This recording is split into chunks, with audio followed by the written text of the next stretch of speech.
Hello दोस्तों, कैसे हैं आप सब। उम्मीद है आप लोग अच्छे होंगे, स्वस्थ होंगे, मस्त होंगे। आपको आपका इस परिवर्तन एजुकेशन ग्रुप के यूट्यूब चैनल पे स्वागत है। तो जैसा हमने आपसे वादा किया था कि हम आपको मैथ का और साइंस का एक एक चीज पढ़ाएंगे, तो आज हम मैथ में पहला चैप्टर जो है हम लोग का सिलेबस के हिसाब से परिमेय संख्या है। तो आज हम लोग परिमेय संख्या के बारे में एक एक चीज एकदम बेसिक से छोटी छोटी चीजों पे एक एक चीज पे धीरे धीरे क्या करेंगे, पढ़ेंगे और समझने का पूरा प्रयास करेंगे कि परिमेय संख्या क्या है और इसमें परीक्षा से कहां कहां से सवाल आते हैं। तो परिमेय संख्या पढ़ने से पहले हम तो ये चाहेंगे कि क्योंकि हम लोग बेसिक से स्टार्ट कर रहे हैं, तो पहले उसके कुछ संख्याओं के बारे में जाने कि परिमेय संख्या पढ़ने से पहले हमें किन किन संख्याओं के बारे में अच्छे से पता रहना चाहिए कि उस संख्या को किस नाम से जानते हैं। अक्सर परीक्षा में आता है कि प्राकृतिक संख्या किसे कहते हैं, पूर्ण संख्या किसे कहते हैं, भाज्य संख्या किसे कहते हैं, अभाज्य संख्या किसे कहते हैं, सम संख्या किसे कहते हैं, विषम संख्या किसे कहते हैं, या पूर्णांक संख्या किसे कहते हैं। तो हम पहले इन सारी संख्याओं के बारे में जान लेते हैं, उसके बाद हम क्या करेंगे, फिर परिमेय संख्या के बारे में हम पढ़ेंगे। तो हम सबसे पहले हमारी आपको बताएं कि प्राकृतिक संख्या, पूर्ण संख्या, भाज्य संख्या, अभाज्य संख्या, सम संख्या, विषम संख्या, इनके बारे में पहले हम लोग क्या करेंगे, बात करेंगे, समझेंगे कि ये संख्याएं क्या होती है। फिर उसके बाद हम लोग क्या करेंगे, परिमेय संख्या पे चलेंगे। तो परिमेय संख्या पढ़ाने से पहले इन संख्याओं के बारे में हम अच्छी तरीके से जान लेते हैं। तो आइए अब हम एक एक करके इन संख्याओं के बारे में पढ़ते हैं।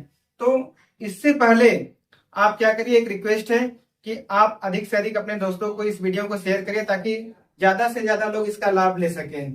तो आइए हम लोग स्टार्ट करते हैं। पहली कौन सी संख्या है, हम आपको बताएं कि पहली संख्या क्या है, प्राकृतिक संख्या। कौन सी संख्या, प्राकृतिक संख्या किसे कहते हैं। आपसे सबसे पहले यही सवाल पूछेगा कि प्राकृतिक संख्या किसे कहते हैं। तो पहले हम इसकी परिभाषा के बारे में जान लेते हैं, फिर उन संख्याओं के बारे में हम जानेंगे कि प्राकृतिक संख्या कौन कौन सी संख्याएं हैं। तो पहला प्राकृतिक संख्या, अगर हम परिभाषा के तौर पर देखें तो पहला तो यही आता है कि वैसी संख्याएं जिनको हम गिनती कर सकते हैं, जिन संख्याओं की हम गिनती कर सकते हैं उन्हें हम क्या कहते हैं, प्राकृतिक संख्या कहते हैं। इसे हम यन से प्रदर्शित करते हैं। यन से इसलिए क्योंकि प्राकृतिक का मतलब ये होता है नेचर, इंग्लिश में इसको हम नेचुरल नंबर बोलते हैं, इसीलिए उसके पहले अक्षर यन से इसको दिखाते हैं। कौन कौन सी संख्याएं प्राकृतिक संख्याएं में आती है, एक, दो, तीन, चार, ऐसे करते करते अनंत तक। ये संख्या अनंत है क्योंकि गिनती का कोई अंत ही नहीं है, आप लिखते जाइए गिनती बढ़ते ही चला जाएगा। मतलब अभी हम परिभाषा में सीखे हैं ऐसी संख्याएं जिनकी हम गिनती कर सकते हैं, जिनको हम गिन सकते हैं, उन्हें हम क्या कहते हैं, प्राकृतिक संख्याएं कहते हैं। प्राकृतिक संख्याएं कौन कौन सी, यदि आपसे कोई पूछेगा तो आप कहां से बताएंगे कि प्राकृतिक संख्या एक से स्टार्ट होती है। प्राकृतिक संख्याएं कहां से स्टार्ट होती है, एक से स्टार्ट होती है और कहां तक जाती है, अनंत तक जाती है प्राकृतिक संख्याएं। तो अब प्राकृतिक संख्या हो गया। अब प्राकृतिक संख्या के बारे में हम दूसरी कौन सी संख्या के बारे में पढ़े हैं, पूर्ण संख्या। कौन सी संख्या, दूसरा होता है पूर्ण संख्या।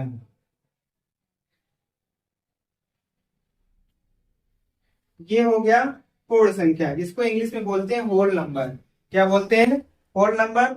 अब होल नंबर किसे कहते हैं या पूर्ण संख्या किसे कहते हैं। जैसा कि अभी हमने पढ़ा कि प्राकृतिक संख्याएं एक से स्टार्ट होती है और अनंत तक जाती है, वैसे ही ये जो हमारा है पूर्ण संख्या, यदि हम प्राकृतिक संख्याओं के साथ, यदि हम प्राकृतिक संख्याओं में जीरो को भी शामिल कर लेते हैं, मतलब जब जो भी हमारी प्राकृतिक संख्याएं कहां से स्टार्ट होती है, एक, दो, तीन, चार, पांच, छह, सात, ऐसे करते कहां तक जाती है, अनंत तक जाती है। अगर इन्हीं संख्याओं में हम जीरो को भी ऐड कर लेते हैं, जीरो को भी जोड़ लेते हैं, तो उस संख्या को हम क्या कहते हैं, पूर्ण संख्या। अब आपको यदि कोई पूछेगा तो बता देंगे ना कि प्राकृतिक संख्या किसे कहते हैं और पूर्ण संख्या किसे कहते हैं। प्राकृतिक संख्या का मतलब हो गया कि ऐसी संख्याएं जो एक से स्टार्ट होती है, मतलब जिसकी गिनती हम कर सकते हैं। अगर उसी प्राकृतिक संख्याओं में यदि हम जीरो को भी जोड़ देते हैं, जीरो को अगर हम ऐड जैसे ही करते हैं तो वो प्राकृतिक संख्या किसमें बदल जाती है, पूर्ण संख्या में बदल जाती है। तो अभी तक दोस्तों हम लोगों ने क्या किया, प्राकृतिक संख्या के बारे में पढ़ लिया और पूर्ण संख्या के बारे में पढ़ लिया। अब हम तीसरी संख्या पढ़ते हैं, अभाज्य संख्या किसे कहते हैं। तीसरी संख्या क्या है, अभाज्य संख्या।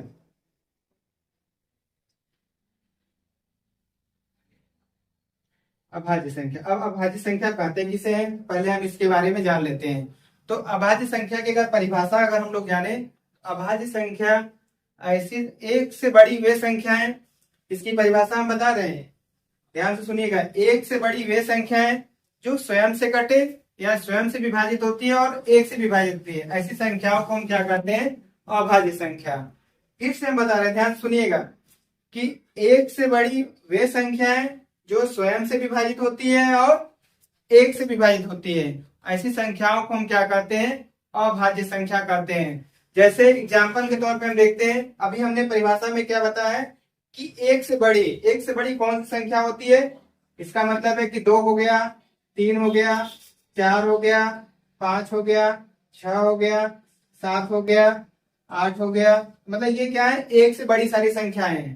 तो इसको हम क्या कहेंगे कि एक से बड़ी वे संख्याएं जो स्वयं से कटे। अब इसमें हम देखते हैं कि कौन सी संख्या है जो स्वयं से कटती है और कौन सी संख्या है जो एक के अलावा किसी और संख्याओं से कटती है। तो पहले हम 2 को लेते हैं, तो 2 क्या है, 2 में अगर हम 1 का भाग देंगे तो भी चला जाएगा, अगर 2 में हम 2 का भाग देंगे तो भी ये पूरी तरीके से क्या हो जाएगी, विभाजित हो जाएगी, इसका मान 1 आ जाएगा। इसका मतलब ये भी क्या है, ये क्या है, अभाज्य संख्या है। अब 3 क्या है, 3 में से किसका भाग जाएगा, या तो 3 को हम 3 से काटेंगे तो ये कट जाएगा या विभाजित होगा, या 3 में अगर हम 1 से करेंगे तो भी ये विभाजित होती है। लेकिन अगर हम 4 के पास जाएं, ये 4 अगर हम अंक ले यहाँ से, तो यहाँ अगर हम 4 को देखते हैं तो 4 किससे विभाजित हो सकती है, 4 में 1 से भी विभाजित हो सकती है, 2 से भी विभाजित हो सकती है और स्वयं की संख्या यानी 4 से भी विभाजित हो सकती है। अगर हम दूसरे तरीके में इसी अभाज्य संख्या का अगर हम परिभाषा जानने की कोशिश करें तो हम इस तरीके से भी कर सकते हैं कि एक से बड़ी वे संख्याएं जिनके केवल 2 गुणनखंड होते हैं। 2 गुणनखंड का मतलब एक तो वे स्वयं से कटेंगी और एक सारी संख्याएं एक से कटती है, तो एक हो जाएगा और एक को स्वयं संख्या हो जाएगा। ऐसे संख्याओं को हम क्या कहते हैं, अभाज्य संख्या कहते हैं। अब आपसे अभाज्य संख्या में सबसे जो महत्वपूर्ण सवाल है, जो अक्सर आपको परीक्षा में दिखाई देगा, पूछेगा कि सबसे छोटी अभाज्य संख्या बताइए कौन सी होती है। तो आप बताइए कि सबसे छोटी अभाज्य संख्या कौन सी होती है। तो सबसे महत्वपूर्ण यही सवाल है, अभाज्य संख्या सबसे पहले आता है। तो अभी तक हम लोगों ने पढ़ा है कि सबसे छोटी अभाज्य संख्या कौन सी होती है, 2 होती है। ये क्या होती है, सबसे छोटी अभाज्य संख्या होती है। ये परीक्षा में आएगा, ध्यान दीजिएगा आप लोग।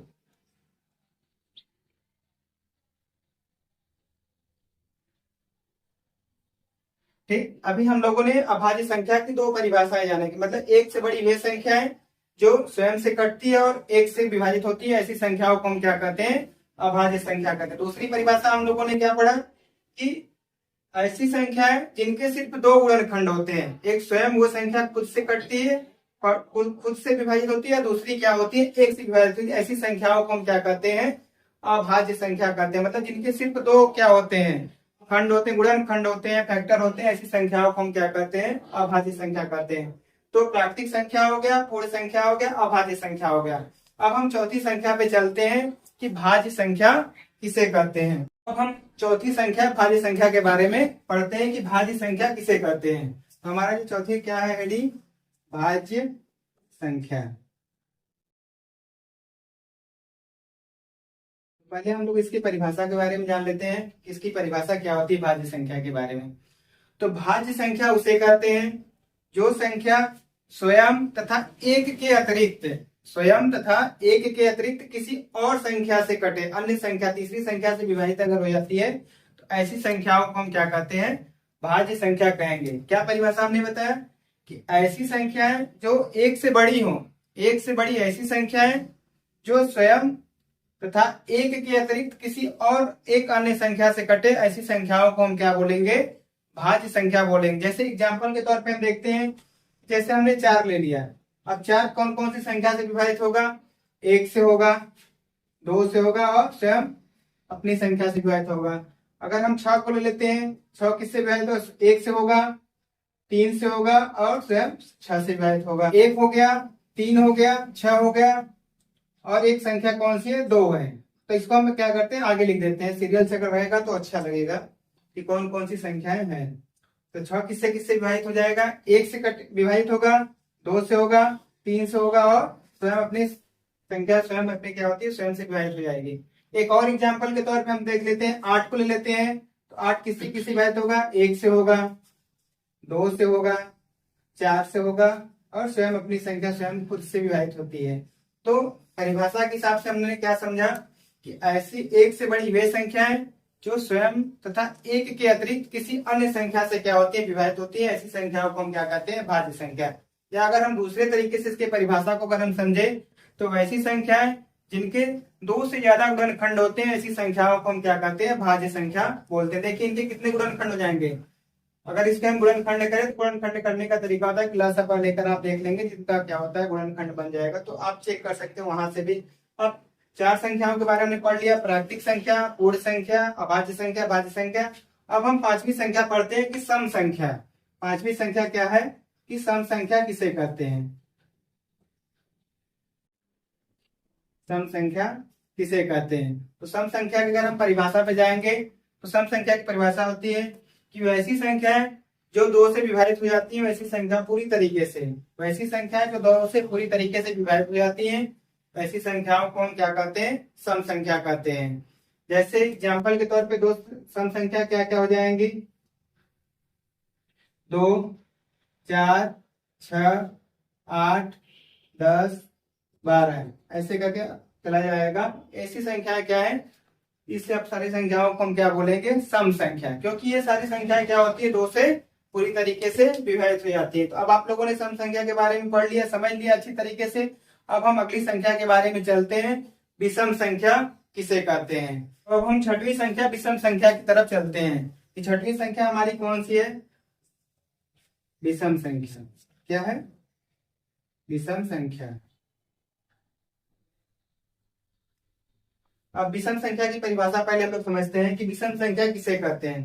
तो विषम संख्या उसे कहते हैं कि ऐसी संख्याएं जो क्या होती है, 2 से पूरी तरीके से विभाजित नहीं हो पाती, ऐसी संख्याओं को हम क्या कहते हैं, विषम संख्या कहते हैं। क्या बताया हमने कि वैसी संख्याएं जो 2 से पूरी तरीके से विभाजित नहीं होती है, वैसी संख्याओं को हम क्या कहते हैं, विषम संख्या कहते हैं। जैसे 2 से कौन कौन सी संख्या है, नेगेटिव एग्जाम्पल के तौर पर हम देखते हैं, 3 हो गया, 5 हो गया, 7 हो गया, 9 हो गया, 11 हो गया। ऐसे बहुत सारी संख्याएं हैं जो विषम संख्या है, जिसपे हम 2 से पूरी तरीके से क्या करते हैं, विभाजित नहीं कर पाते हैं। तो ऐसी संख्याओं को हम क्या कहते हैं, विषम संख्या बोलते हैं। अब इसके आगे हम लोग चलते हैं, जो हमारी अभी तक हम लोगों ने 6 संख्याओं के बारे में जाना, प्राकृतिक संख्या, पूर्ण संख्या, भाज्य संख्या, अभाज्य संख्या और सम संख्या, विषम संख्या। अब हम जो 6वीं संख्या हमारी है कि पूर्णांक संख्या, जो कि बहुत ही महत्वपूर्ण है हमारे लिए जानने के लिए कि अगली संख्या हमारी कौन सी 7वीं संख्या है कि पूर्णांक संख्या किसे कहते हैं, पूर्णांक संख्या, कि पूर्णांक संख्या किसे कहते हैं। वे अब हम पहले सबसे पहले इसके परिभाषा के बारे में जानते हैं कि पूर्णांक संख्या की परिभाषा क्या होती है। वे पूर्ण संख्याएं, परिभाषा क्या है, वे पूर्ण संख्याएं जिसको हम धनात्मक या ऋणात्मक के रूप में क्या कर सकते हैं, प्रदर्शित कर सकते हैं।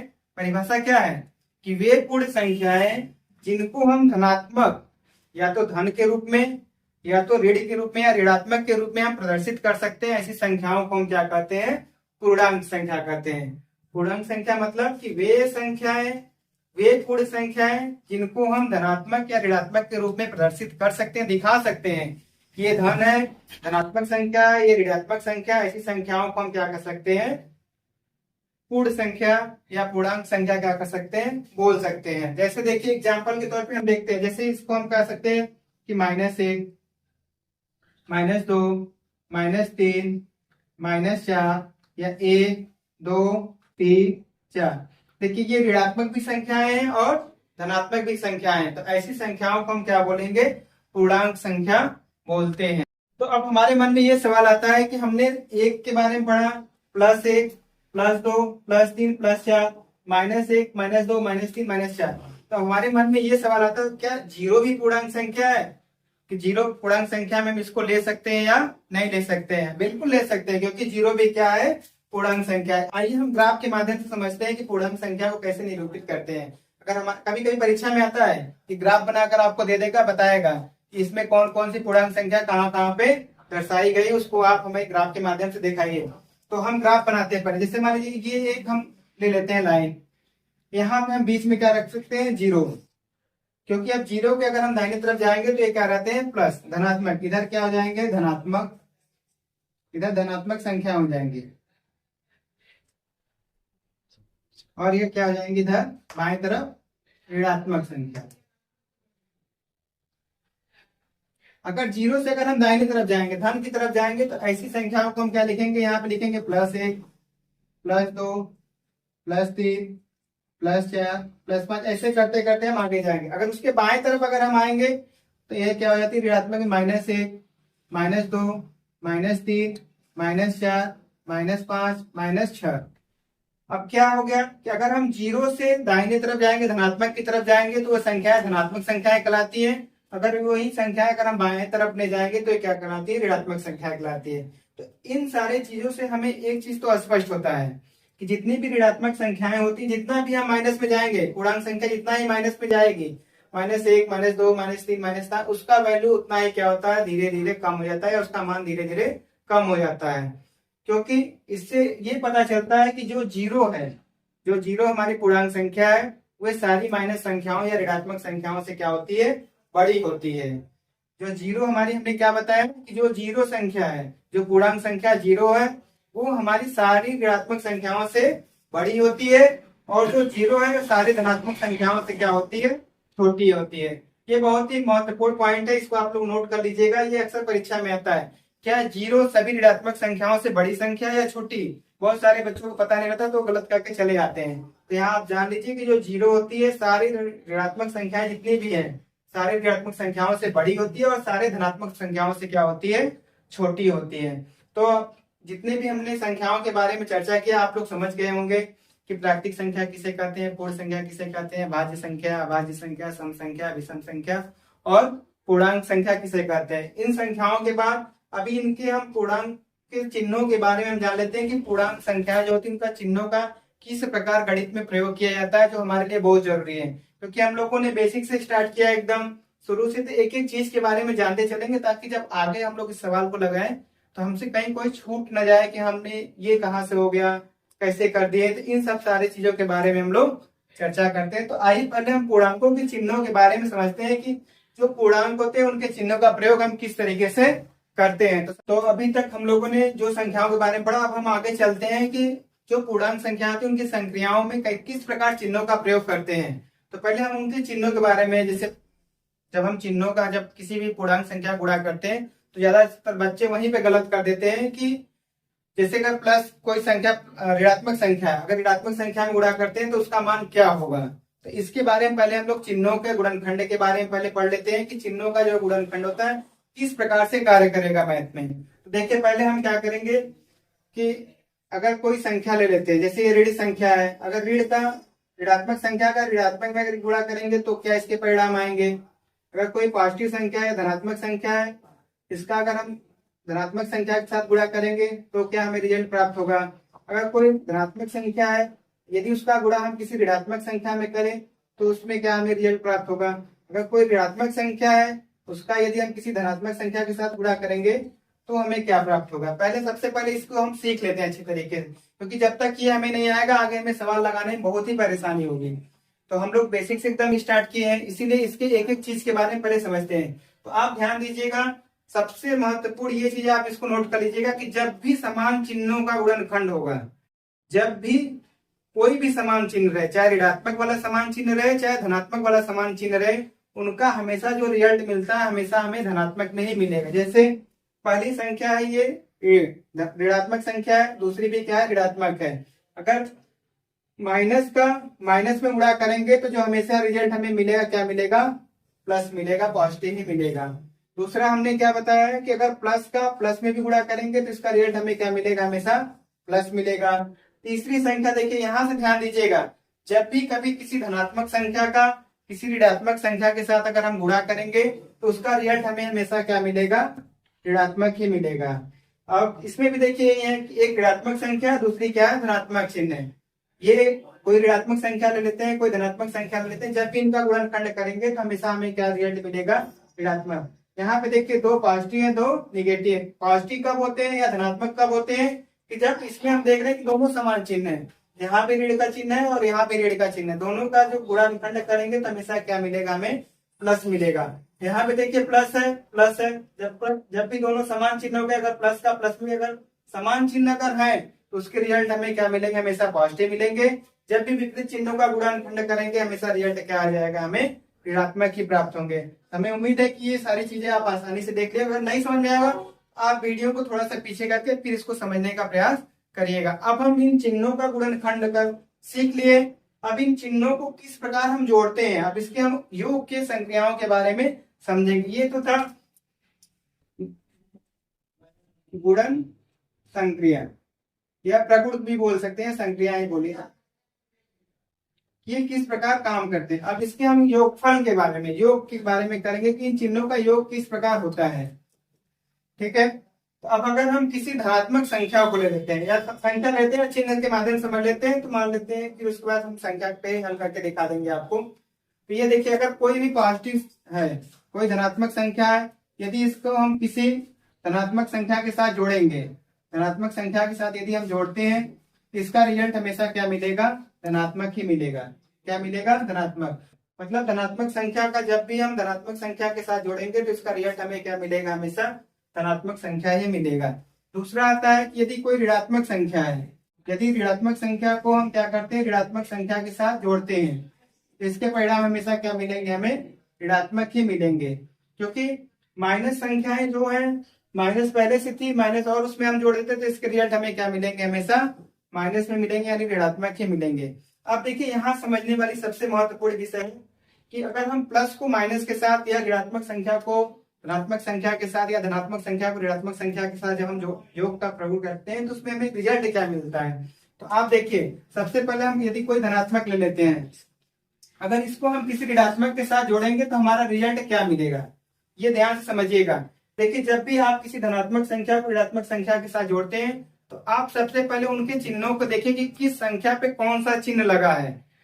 अगर कोई संख्या, जैसे एक एग्जाम्पल के तौर पे हम देख लेते हैं, जैसे ये मान लीजिए 4 है, ठीक है, ये -4 है और इसको हमको जोड़ना है किसके साथ, ये +5 है। क्या है, +5 है। अभी इसको हमें हल करने के लिए मान लीजिए परीक्षा में सवाल आ गया, इसको हम हल कैसे करेंगे। तो हमने क्या बताया, सबसे पहले देखें कि चिन्ह किस किस संख्या पे कौन कौन सा लगा है। तो यहाँ पे हम 4 पे देखते हैं कौन सा चिन्ह लगा है, ऋण का चिन्ह लगा है, और यहाँ 5 पे कौन सी संख्या का चिन्ह लगा है, प्लस का। तो ऐसे कंडीशन में जिस संख्या पे अगर जो संख्या बड़ी है उस पे जो चिन्ह लगा रहता है हमेशा रिजल्ट उसी को हमें प्राप्त होगा। जैसे इसमें बड़ी संख्या कौन सी है, 5 है, और छोटी संख्या कौन सी, 4। तो प्लस किस पे लगा है, 5 पे, बड़ी संख्या पे लगा है, तो इसका रिजल्ट हमें हमेशा क्या मिलेगा, प्लस में ही मिलेगा। देखिए, ये +5 था और ये -4, इसका मतलब है कि +5 में से यदि हम 4 को घटाएंगे तो हमें कितना मिलेगा, 1 मिलेगा। 1 कौन सा रहेगा, पॉजिटिव रहेगा, यानी 1 धनात्मक ही रहेगा। तो हमने क्या बताया कि जब भी आप विपरीत चिन्हों का योग करेंगे तो ध्यान दीजिएगा, सबसे पहले यही ध्यान देना है कि जो संख्या बड़ी रहेगी, पहले आप चिन्ह को मत देखिएगा, पहले संख्या को देखिएगा कि जो संख्या बड़ी है पहले आप उसको देखिए, फिर उस संख्या पे चिन्ह को देखिएगा। जो संख्या बड़ी रहेगी उसी संख्या के चिन्ह में आपके रिजल्ट प्राप्त होंगे, अगर विपरीत चिन्हों का योग हम कर रहे हैं तो। एक और एग्जाम्पल के तौर पे हम देख लेते हैं कि जैसे ये मान लीजिए -13 हम ले लेते हैं, ठीक, इसको हमें जोड़ना है, ये क्या है, 8 है, क्या है, +8 है, इसको यदि हमें जोड़ना है, ठीक। अब यहाँ पे समझने का प्रयास करिएगा कि ये आप सबसे पहले हमने आपको क्या बताया है कि जो बड़ी संख्या पहले आप उसके चिन्ह को देखिए। इसमें बड़ी संख्या क्या है, 13 है, छोटी संख्या क्या, 8 है। इसका मतलब हमें एक चीज तो पता चला गया कि जो बड़ी संख्या उसी के चिन्ह के हिसाब से हमें रिजल्ट मिलेगा। तो बड़ी संख्या 13 है, 13 पे कौन सा चिन्ह है, ऋण का। इसका मतलब ये हमारा जो आंसर आएगा किस में आएगा, माइनस में ही आएगा, ऋण में ही आएगा। कितना आएगा, अब हम समझते हैं कि देखिए ये -13 है, मतलब पहले से ही माइनस में है, ठीक है। यदि आपके पास, जैसे एग्जाम्पल के तौर पे समझते हैं, आपके पास किसी से 13 रुपए आपने उधार लिया है, ठीक है, आपने कितना, 13 रुपए उधार लिया है, और आपके पास अगर कहीं से 8 रुपया आपने कोई काम किया, आपको 8 रुपए मिलता है, तो आपने क्या किया, 13 रुपए किसी से लिया था और आपको कितना मिला, 8 रुपए। यदि आप वही 8 रुपए जो आपने आपको मिला है काम के बदले में, वही यदि आप 8 रुपए उसको देते हैं तो आपके पास अभी और कितना देना है उसको, क्योंकि 13 रुपए तो आपने उधार लिया था उस व्यक्ति को, फिर 8 रुपए आपने जो पाया था उसे दे दिया, तभी उसको और कितना देना है। मतलब 13 में से यदि हम 8 को क्या करते हैं, घटा लेते हैं, 13 में से 8 को घटाएंगे तो अभी कितना बचेगा, 5 बचेगा। इसका मतलब भी हम कितने और माइनस में है, 5, मतलब भी हमारे पास कितना, 5 रुपए और क्या है, उधार का पैसा बाकी। इसका मतलब इससे हम ये सीखे कि यदि जब भी हम योग के बारे में सीखेंगे, चिन्हों के योग के बारे में, तो सबसे पहले हम बड़ी संख्या को देखते हैं कि हमारे पास बड़ी संख्या कौन है। उस बड़ी संख्या को जब हम पहचान लेते हैं तो उस बड़ी संख्या के साथ चिन्ह कौन सा है उसको देखेंगे। जब उस चिन्ह को हम लोग देखेंगे तो हमेशा रिजल्ट जो बड़ी संख्या के साथ रहेगा वही रिजल्ट हमें प्राप्त होगा। अगर धनात्मक है तो धनात्मक रिजल्ट मिलेगा, अगर ऋणात्मक है तो रिजल्ट ऋणात्मक में मिलेगा। तो इसके बारे में हमने चिन्हों के गुणनफल के बारे में और चिन्हों के योग के बारे में हमने अच्छी तरीके से जान लिया कि चिन्हों का जो गुणनफल होता है, अगर समान चिन्ह है तो उसके रिजल्ट हमेशा धनात्मक मिलेंगे, अगर विपरीत चिन्हों का गुणनखंड करेंगे तो हमेशा रिजल्ट किसमें मिलेगा, ऋणात्मक ही मिलेंगे। और चिन्हों के जो योग के बारे में हमने सीखा कि यदि समान चिन्हों का योग है तो हमेशा रिजल्ट उसी में मिलेगा। धनात्मक के साथ धनात्मक का अगर हम जोड़ेंगे तो हमेशा रिजल्ट हमें धनात्मक मिलेगा। अगर ऋणात्मक वाली कोई संख्या है, ऋणात्मक वाली और दूसरी संख्या अगर उसको जोड़ेंगे तो हमेशा रिजल्ट किसमें मिलेगा, ऋणात्मक मिलेगा। लेकिन जब ये ध्यान देने वाली बात है कि जब विपरीत चिन्हों का हम आपस में योग करते हैं तो क्या, सबसे पहले हम क्या देखेंगे, दोबारा हम बता दे रहे हैं, फिर से सुनिए आप लोग कि सबसे पहले जब हम विपरीत चिन्हों का योगफल करेंगे तो बड़ी संख्या को देखेंगे। बड़ी संख्या में फिर जब हम पहचान लेंगे कि दोनों में से बड़ी संख्या कौन सी है, फिर उसके चिन्ह के बारे में देखेंगे, फिर उसी चिन्ह के आधार पे आपका रिजल्ट प्राप्त होगा। ठीक है, तो उम्मीद है कि आपको इतना समझ में आया होगा कि ये चिन्हों का गुणनफल और चिन्हों का योगफल। अब इसके आगे हम चलते हैं कि एक और सवाल आपसे आते हैं, उसके बारे में हमें जानना जरूरी है कि अगर इन चिन्हों के अलावा आ जाता है, जैसे कभी कभी आ जाता है कि कोष्टक के बारे में आ जाता है कि बड़ा कोष्टक दिया है, छोटा कोष्टक दिया है, मझला कोष्टक दिया है, रेखा कोष्टक दिया है, तो इन सारे कोष्टक को हम किस क्रम में क्या करते हैं, सॉल्व करते हैं या हल करते हैं, इसके बारे में हम लोग समझने का क्या करते हैं, प्रयास करते हैं। तो इसको शॉर्टकट में हम लोग क्या बोलते हैं, बोर्ड मास। तो इसको हम समझते हैं कि इसका प्रयोग कहाँ होता है। इसका प्रयोग अक्सर हम रैखिक समीकरण में देखने को मिलता है हमें। तो इसको शॉर्ट में जैसे सबसे पहले हमें क्या हल करना पड़ता है, कोष्टक। उस हम रैखिक समीकरण में देखते हैं कि कोष्टक कहाँ है, तो पहले उस कोष्टक को हल करते हैं। कोष्टक के बहुत सारे प्रकार के होते हैं, जैसे छोटा कोष्टक, बड़ा कोष्टक,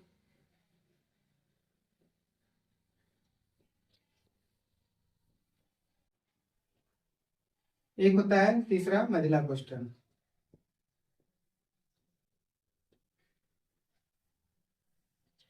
तो सबसे पहले हम क्या करेंगे, कोष्टक को सॉल्व करेंगे। ठीक है, बड़ा कोष्टक, छोटा कोष्टक, मझला कोष्टक, इसने हम इतना हम लोग समझ लिए। उसके बाद देखते हैं कि यदि उसमें क्या है, अगर कोष्टक के अलावा फिर हम उसमें क्या करते हैं, भाग। सारे कोष्टक को हल करने के बाद हम लोग क्या करेंगे, भाग को हल करेंगे। उसमें देखेंगे भाग कहाँ पे है।